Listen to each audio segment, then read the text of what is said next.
Desde una novicia que vuelve de la muerte, hasta un perro que decide si sobrevives. Leyendas que marcaron historias de muchos mexicanos y que aún siguen en la memoria y vida de muchas personas. Hoy te contaré 10 de las leyendas más inquietantes de México, porque siguen apareciendo. ¿Qué cuentan los que las vieron? Y sin más preámbulo, en la selva del sureste mexicano se susurran nombres que parecen viejos como las piedras. Uno de ellos es Alux. Son pequeños, dicen, como duendes en miniatura, pero su tamaño no mide su poder, ni mucho menos su sentido del castigo. Viven en los límites milpas, cenotes, ruinas y los bordes de los caminos, donde el mundo humano es más oscuro. Los Aluxes fueron, según las historias antiguas, creados para cuidar la tierra. No son sus dueños, sino sus guardianes. Vigilan cultivos, recuerdan la regla más simple y profunda: respeta la tierra y ella te sostendrá. Si le das un lugar en tu tierra y ofrendas una casa en miniatura, maíz, miel, trabajan a tu favor. Espantan plagas, llaman lluvias y cuidan la siembra. Si los ignoras o los insultas, la respuesta puede ser más tangible de lo que imaginas. Cosechas que se pierden, animales que se extravían y mueren, noches en las que nada sale bien, marcan el destino de muchos hombres que no creían en los aluxes. Los describen como niños pequeños, con rostros arrugados, ojos que brillan en la noche, ropa tradicional diminuta. A veces son invisibles, otras se muestran en amaneceres fríos y en crepúsculos, momentos liminales en los que el mundo se vuelve frágil, dejando huellas alrededor de un fogón. Son territoriales y muy orgullosos. La casa de un hombre que no los invita es una casa condenada. En la tradición maya, pedir permiso antes de abrir la tierra no es solo superstición, es una norma para ellos. Construir un catol alux, es decir, una pequeña casa, es también un contrato, a cambio de cuidado y buena fortuna en la siembra o en proyectos. Ellos devuelven equilibrio, y si llegas a escuchar risas en la noche y ver pequeños destellos entre los maíces, es un alux que espera su ofrenda. ¿Y los alux existen? Eso depende de a quién le preguntes. Lo que sí es cierto, sus historias sostienen una lección clara: la tierra no se toma, se convive con ella. Bajo la luz pálida de la luna, en caminos de tierra y en la espesura de los cerros, se dice que algunos humanos no duermen del todo. El nahual no es solo una leyenda suelta, es una idea antigua, tejida en la cosmovisión mesoamericana, donde cada persona nace con un tonal, un espíritu animal que acompaña su vida. Hay quienes aprenden a poseer la piel y a habitar la forma de ese animal, a veces por herencia, otras por rito, y durante la noche su forma se vuelve inquietante.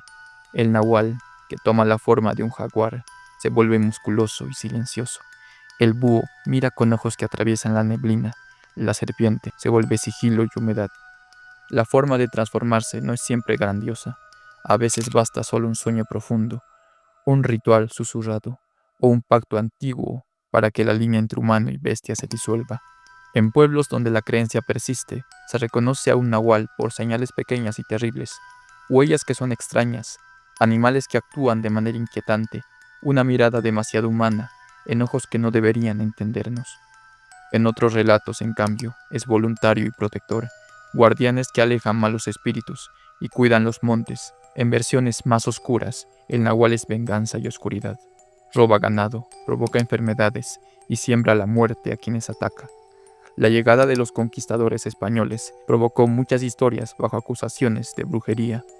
Hoy, entre el rumor del viento y el crujir de las hojas, esas historias siguen vivas, respeto mezclado con miedo, cuentos de personas mayores a la luz de una fogata, y el viejo consuelo de que no todo lo que acecha es enemigo, ni todo protector es amigo.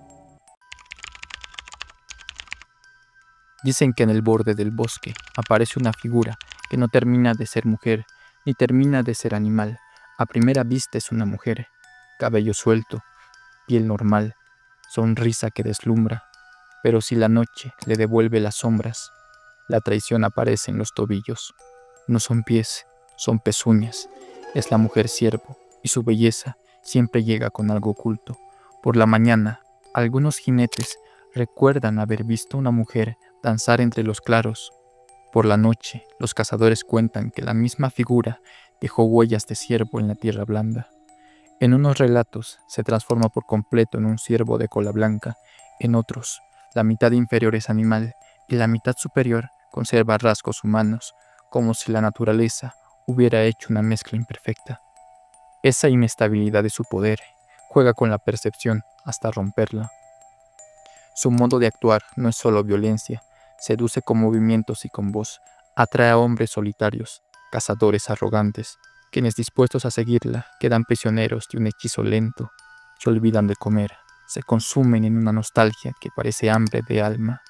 En versiones más crudas, quien se deja llevar termina pisoteado por la criatura, en un final brutal y perturbador. Pero no siempre es una asesina perfecta. La mujer ciervo oculta las pezuñas porque verlas rompe la ilusión. El humo del tabaco, los cantos rituales o descubrir su talón destrozan el encanto y la hacen huir. Hay quienes dicen que, si la dominas, si ves las pezuñas y logras eso sin sucumbir, puedes arrebatarle un fragmento de poder, mejor puntería, resistencia, un don para cabalgar. Pero el precio es alto. Muchos hombres vuelven distintos, con ojos tensos y una locura que no se cura. En fiestas la recuerdan con respeto y miedo, símbolo de fertilidad y de control, guardiana y verdugo. Cruzarse con la mujer siervo es encontrarse con una leyenda que protege a su pueblo y castiga a los imprudentes. Una presencia que recuerda que en el bosque los límites entre lo humano y lo salvaje son frágiles. En Puebla existe una casa vieja que guarda más que polvo, guarda memoria y miedo.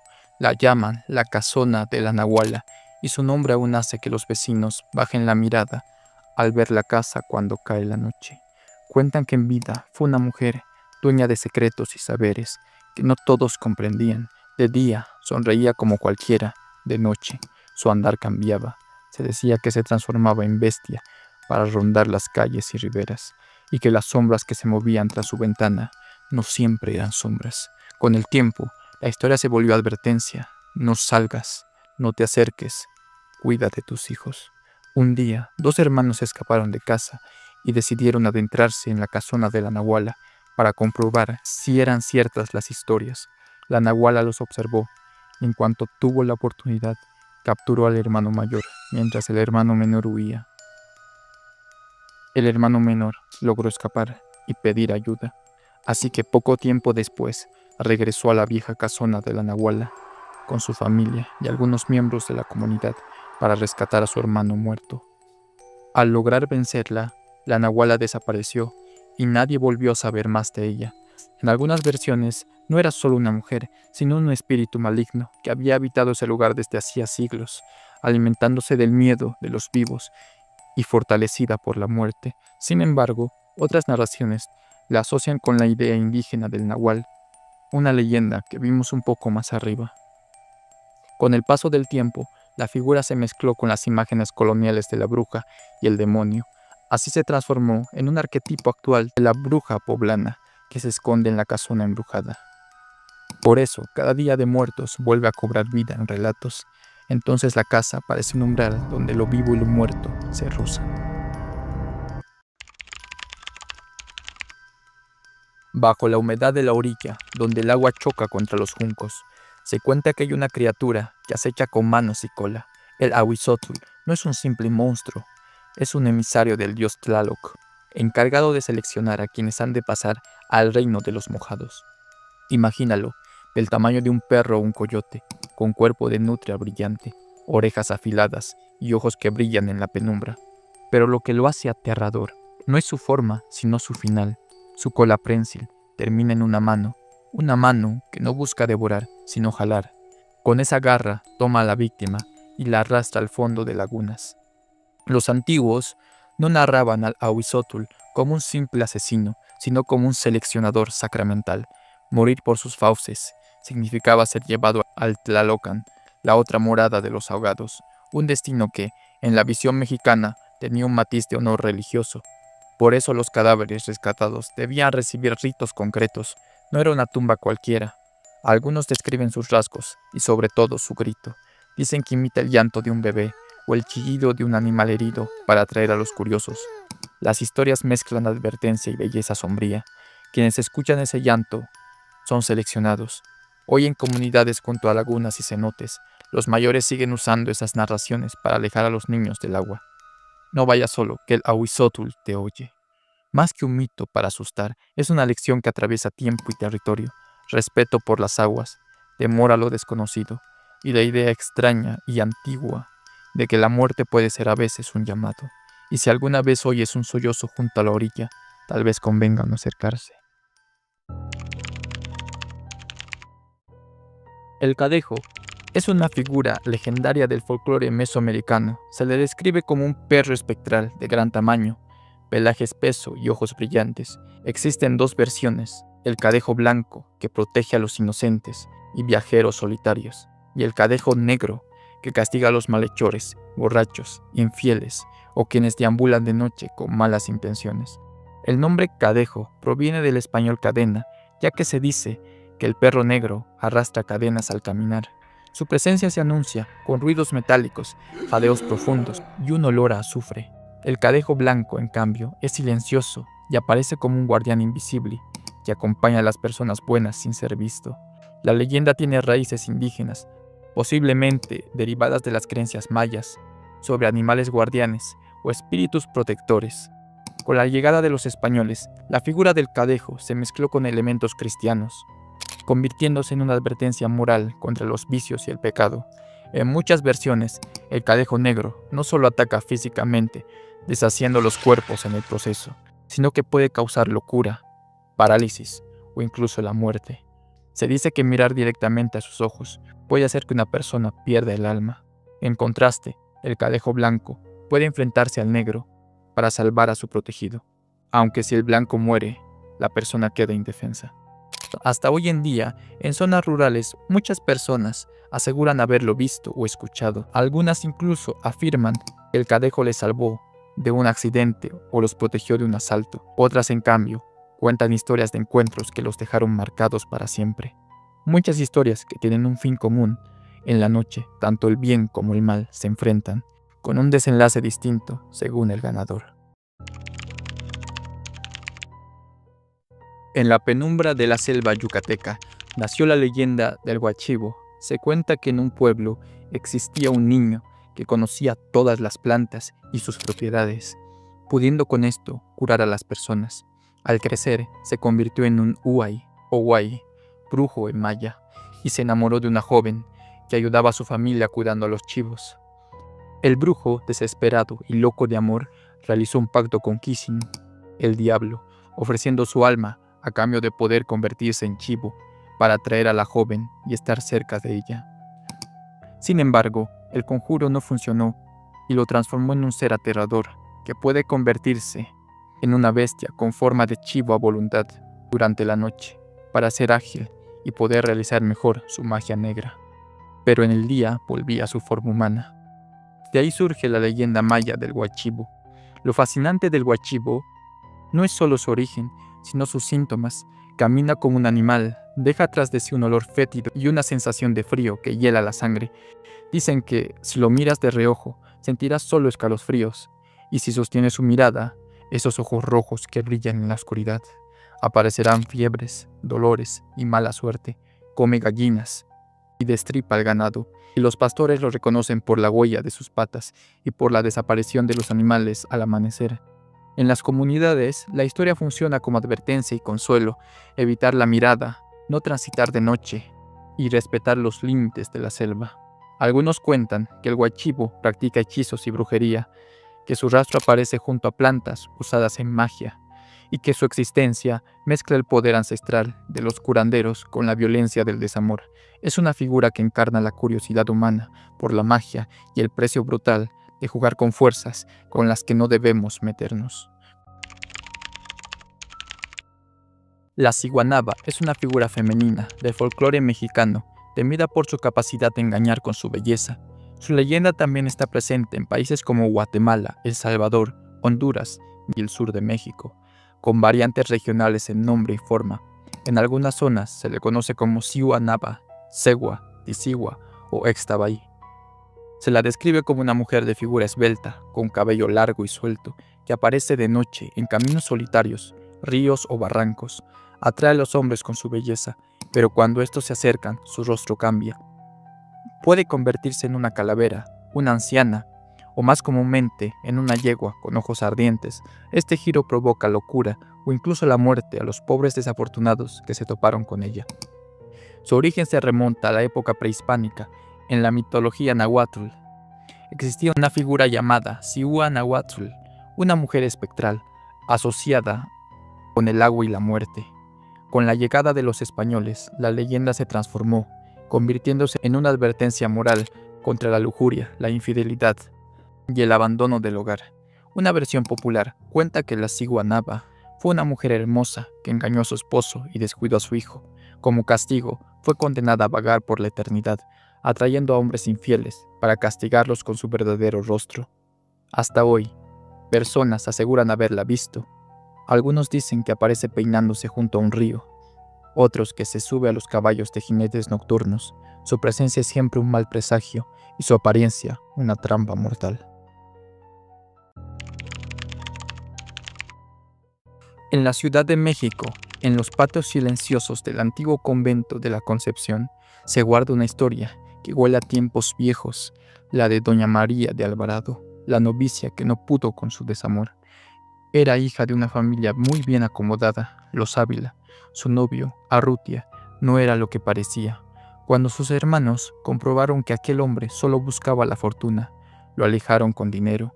María se rompió. La llevaron al convento para curarla con rezos, pero su pena se volvió más profunda y una noche tomó una cuerda, subió al durazno del patio y ahí se quitó la vida junto a la fuente. La muerte no terminó la historia, solo la empezó. Pronto las monjas empezaron a ver una figura blanca junto al árbol, una monja colgando, con la lengua y los ojos como si quisieran salirse de sus cavidades, que aparecía y desaparecía en el reflejo de la fuente. Las novicias que cruzaban el patio juraban haberla visto. Las voces antiguas hablan de gritos, de misas que no bastaron para alejarla. Los hermanos que la habían recluido perdieron la vida años después de forma violenta. La leyenda dice que el amor que la traicionó también sufrió el castigo de una aparición, aunque eso solo queda en murmullos. Lo interesante no es solo el espanto, son los registros que hablan del convento, las actas y las crónicas coloniales que cuentan ejecuciones, castigos y la tierra arada con sal sobre la casa de los Ávila. Es una historia donde el poder, el honor y la fe se entrelazan con la tragedia personal. Hoy en día, cuando caminas por esas esquinas antiguas, algunos juran que la figura un cruce entre sombras, otros lo atribuyen a la memoria colectiva de un lugar que guarda demasiadas historias. Sea como sea, la monja del durazno dejó una huella y una pregunta: ¿qué pesa más, el amor traicionero o la culpa que se niega a morir? Se cuenta que todo empezó la mañana en que un joven fue al río a bañarse, antes de la velación del señor de Esquipulas. Su madre lo previno: no te tardes. Él, creyendo que era una broma, se carcajeó y argumentó que no tenía nada que temer. Se fue al río y se metió al agua a bañar. Mientras enjabonaba su rostro, escuchó primero un susurro, luego un silbido. Los sonidos parecían acercarse entre las raíces.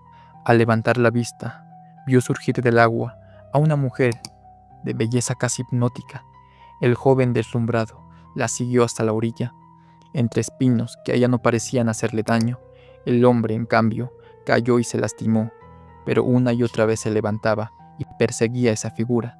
Ella volvía y se metía una y otra vez al río, jugando con él. Al final, con un gesto extraño, llenó su sombrero de palma de agua lodosa que olía a azufre y se la puso en la cabeza al joven. A altas horas de la noche, apareció en casa, empapado y muy cambiado. Los curanderos rezaron, pero nadie lo curó. Perdió la razón, vagando por caminos y callejones, con la boca abierta, pidiendo comida, con la mirada fija en un rostro que nadie más veía.